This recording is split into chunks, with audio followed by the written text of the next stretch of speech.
제가 가서 완전히 씹어먹고 왔습니다.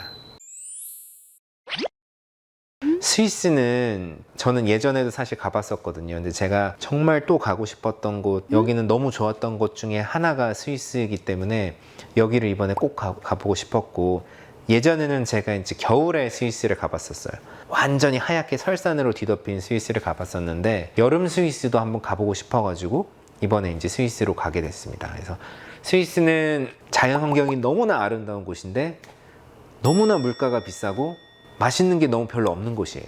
결론적으로 말하면. 거기서 이제 여러 가지들을 얘기를 하겠지만은, 첫 번째로 이제 스위스에 가는 한국인들이 제일 많이 가는 곳이 융프라우라는 이제 아주 높은 산을 우리가 보러 가는 거죠. 거기서 설산이라든지 그런 광경들을 우리가 이제 보러 가는 건데, 예전에도 이제 갔었지만은 날씨가 엄청 흐리면은 아무것도 안 보여요, 사실은.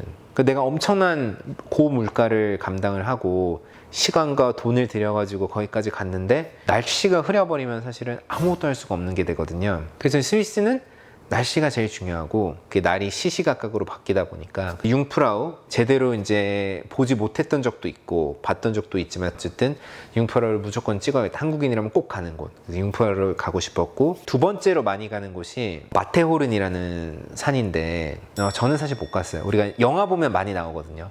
파라마운트 이렇게 해가지고 설산 같은 게 있어요. 위에 이제 별 따라락 올라가는데, 그게 바로 이제 그 산이고, 그리고 이제 초콜릿 중에 이 삼각 기둥 모양의 토블로리라는 초콜릿이 있는데, 그게 그 마테오른 산을 이제 모양이더라고요. 그래서 꼭 거기 가시는 분들이 이제 인증사진으로 찍는 게 그 토블론 초콜릿에 있는 산 모양이랑 마테오른 산 모양 이렇게 맞춰가지고 사진 찍는 거, 그 인증사 많이 찍더라고요. 제가 이제 스위스를 예전에 가봤을 때 거기를 못 가봤기 때문에 꼭 가보고 싶었지만은, 근데 아쉽게도 제가 이제 일정상 거기는 이번에도 못 갔어요. 못 갈 대신에 융프라우 지역에는 여러 산들이 있어요. 가볼 만한 곳이 한 7군데 정도의 이제 산들이 있는데, 거기를 이번에 3일 동안에 제가 가서 완전히 씹어먹고 왔습니다.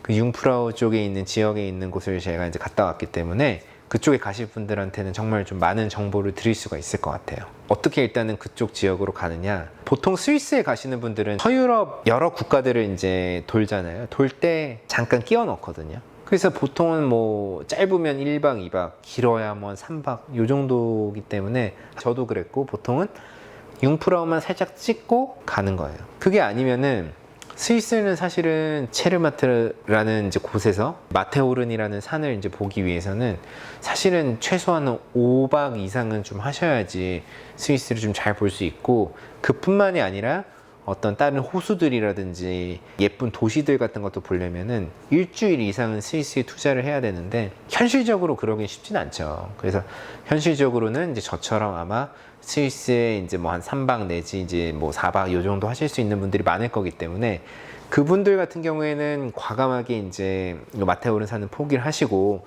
융프라우 지역으로 오셔가지고 거기서 정말 최대한 뽕을 뽑고 가시는 거를 강력하게 일단 추천드립니다. 한국에서 이제 직항으로 오게 되면은 취리히라고 하는 이제 공항으로 이제 오게 되는데, 숙소를 정해야 되죠. 이 융프라우 지역에 가장 이제 밑에 있는 어떤 베이스 캠프라고 할 수 있는 이제 도시는 인터라켄이라고 하는 도시가 있어요. 제가 예전에 스위스 왔을 때는 거기서 이제 숙박을 했었고, 보통 그쪽에서 이제 숙소를 많이 정합니다. 거기서 이제 조금 더 올라가는 산의 초입이라고 해야 될까요? 산의 초입이라는 곳이 이제 두 군데 동네가 있어요. 그린델발트라고 하는 곳이랑 라우터브루넨이라고 하는 곳이 있는데, 한국인들은 이 그린델발트라고 하는 곳에 숙소를 많이 잡습니다. 저도 거기 잡고요. 여기에 장점은 뭐냐면은, 이 인터라켄이라는 베이스 캠프 동네보다는 기차를 타고 한 45분 정도 이제 들어온 동네이기 때문에, 어떤 내가 이 융프라우 지역에 있는 산들을 여러 군데를 왔다 갔다 하기가 되게 좀 편하거든요. 그래서 그쪽 지역에 숙소를 잡았고, 거기가 그리고 어떻게 보면은 동네 분위기라든지 어떤 뷰라든지 이런 것들이 훨씬 좋기 때문에, 만약에 나는 융프라우 지역에서 이제 뽕을 뽑고 싶다라고 하면은 이 그린델발트에 이제 숙소를 잡는 거를 강력하게 추천드립니다.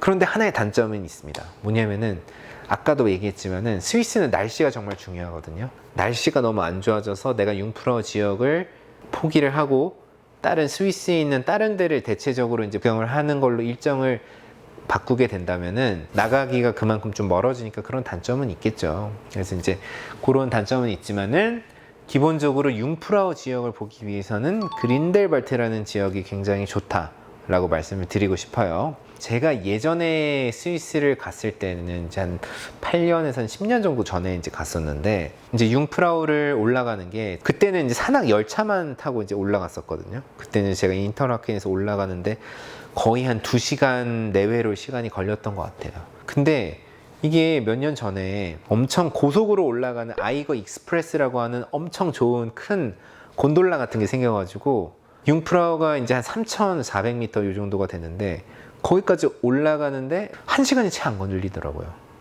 엄청 빨리 가더라고요, 이게. 그러니까 이게 시간도 너무 절약이 되고 해서 지금 가시면은 같은 시간에 훨씬 더 많은 걸 하실 수가 있어요. 그래서 그런 이제 곤돌라를 타고 융프라우를 이렇게 갔다 올 수가 있다라는 거고, 또 이 융프라우 지역에 있는 다른 산들 중에서 피르스트라고 하는 산이에요. 예전에는 사실 갈 때 아무것도 없었거든요. 그냥 뭐 그때 겨울에 갔었으니까 뭐 스키나 타고 이런 거였는데, 이번에 가니까 완전히 어떤 레저 스포츠의 그런 천국같이 돼버려가지고 재밌는 그런 액티비티들이 굉장히 많아졌더라고요. 예전에 혹시 스위스를 와보셨던 분들도 그런 액티비티가 없던 시절에 혹시 오셨던 분들이라면은 이번에 이제 그런 것들을 하기 위해서 오는 것만으로도 충분히 너무나도 재밌고 의미가 있다, 이런 생각이 듭니다. 그래서 이제 그 필스트에 올라가면 거기서 이제 플라이어라고 이름을 붙이는 건데, 그네 같은 거에 매달려가지고 이제 위에서 이제 중간까지 슉 내려오는 거죠.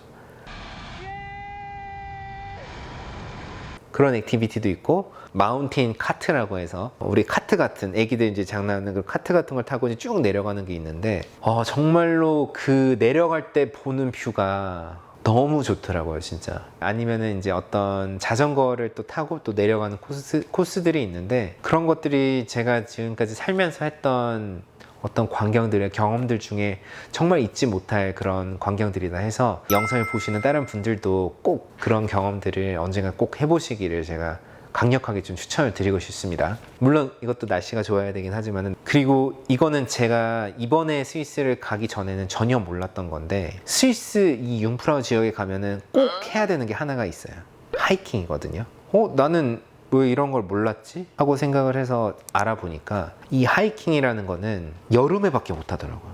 이 하이킹 코스가 열리는 구간이, 혹은 하이킹 코스를 가기 위해서 다른 어떤 산으로 이제 올라가는 케이블카 같은 게 조금씩 차이는 있는데, 보통 뭐 5월이나 6월 정도부터 한 9월, 뭐 늦으면 10월 정도까지밖에 안 열리다 보니까 여름에밖에 그게 할 수가 없는 거예요. 그래서 뭐 크게 기대는 안 하고, 사람들이 이거 뭐 꼭 해봐야 된다는데 해서 할까 말까 하다가 뭐 남들 하는데 한번 해보지라고 해서 하이킹을 했는데, 그것도 정말 살면서 정말 잊지 못할 그런 광경. 겨울 스위스랑 여름 스위스가 너무 다른데, 혹시라도 여름 스위스를 경험해보지 않으신 분들은 저는 여름 스위스를 너무 강력하게 추천합니다. 왜냐면은 겨울에 갔을 때는 진짜 온 세상이 하얗거든요.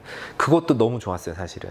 너무 하얗고 하늘은 파랗고 그것도 너무 좋았는데, 여름에 가니까 색깔이 하나가 더 추가되더라고요. 초록색이, 초록초록한 이 풀들이 쫙 밑에는 산 중턱에는 깔려 있고, 산 위는 하얗고 하늘은 파랗고 하니까 정말 어디서도 이건 볼 수 없는 광경이다. 그런 광경을 정면에서 바라보면서 이게 걸어가는 하이킹 길은 인생에서 한 번쯤은 꼭 해볼 만한 그런 경험이 아닌가 싶어서, 이 세 가지는 제가 볼 때는 꼭 좀 하셨으면 좋겠어요.